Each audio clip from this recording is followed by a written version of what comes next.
Bismillahirrahmanirrahim. Assalamualaikum warahmatullahi wabarakatuh, and very good evening to everyone, and especially to my panelists.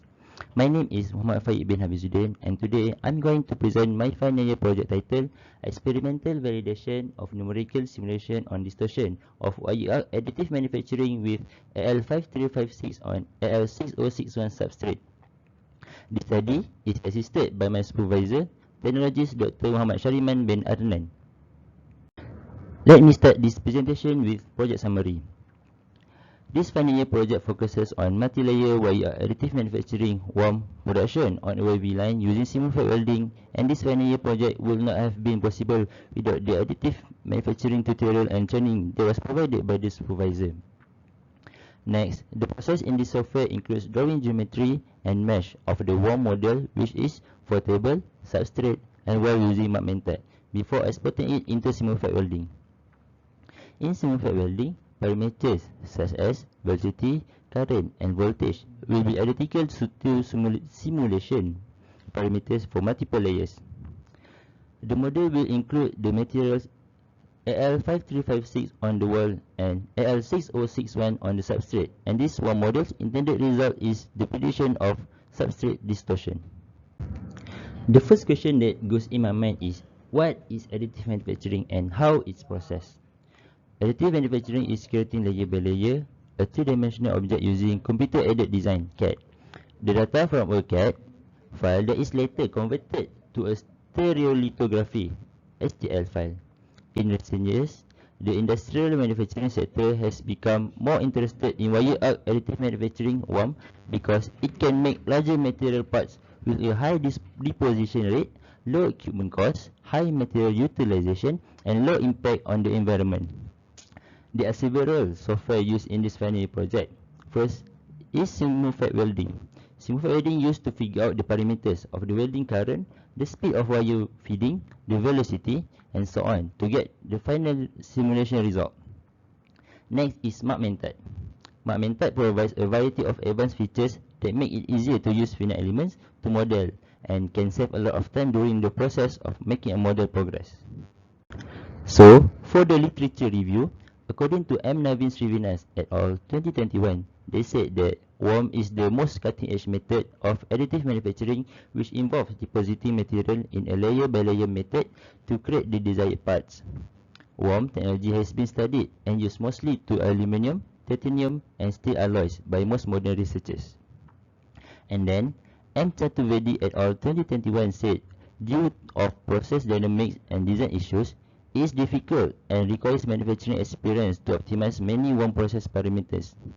Multi-variable process parameter optimization produced by high deposition rates are studied internationally, and further results with variable accuracy are published, plus heat sources and materials in WAM have the greatest impact on part characteristics.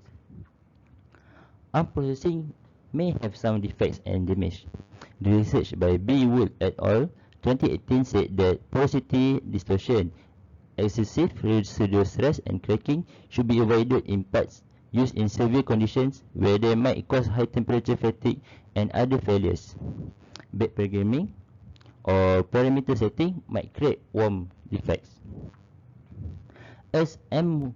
2018 research show a connection between the welding parameters and how arc welding robots made welds.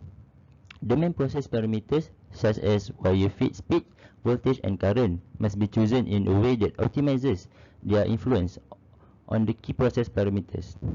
The relationship between how process parameters change and how the weld forms, which is crucial for improving welding. Next, we move to the problem statement.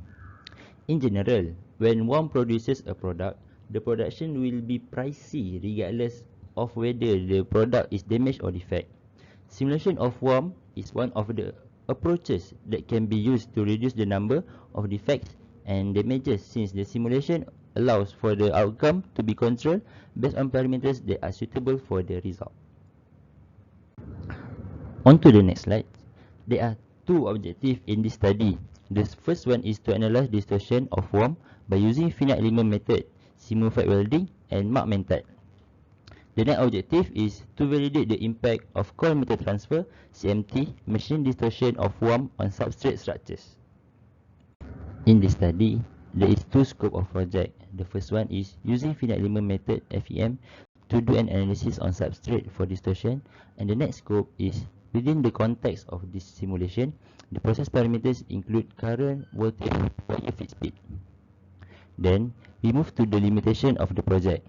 There are two limitations of the project, which is simulfrac simulation should be the only method used to study the impact of distortion on various substrate measurements. As the result, from simulfrac simulation are more likely to be accurate, and the next simulation does not have the actual parameter values for the results and requires trial and error to achieve the optimal result. Next, we will move to the methodology. The methodology starts with background study and continue with material properties, then geometry design, followed by finite element analysis, and lastly, validation of form process. First, I will start with finding supervisor to get the final year project title to carry on this FYP1. Background study is the process where make a research from multiple articles in terms of worm, process, properties of materials, distortion, parameters, and others related to the title. Next is for material properties. The material used in this research are AL5356 on wall and AL6061 on substrates, and the material properties research purpose to know the elements. After the process before, now the geometry design can be performed using mark method to create and match substrate, table, and wall based on the requirements given. When the creation geometry is complete, it must be transferred to simulfrac welding for the finite element analysis to continue the sub-study for the primary purpose of analyzing the distortion of worm. And lastly, go through to the validation of form process to obtain the difference between the real and actual result of the worm simulation, and also to verify the effectiveness of the proposed modeling by comparing measured and simulated distortion from a worm. From this study, the preliminary results are basically consistent with experimental observation that have the capable of considerably reducing distortion in worm parts. During this position, this localized distortion, particularly in the first few layers, accumulate along the build duration. This leads to distortion and dimensional variation in the final part as shown in the slide. And now, continue with project planning. This is the project planning for my FYP1. The FYP1 starts with supervisor agreement and title registration, and it ends with logbook and proposal submission. The project required the longest time to take in this project is project scheduling and planning due to find the right planning of study that align with my objective of research. And next is project planning for FYP2.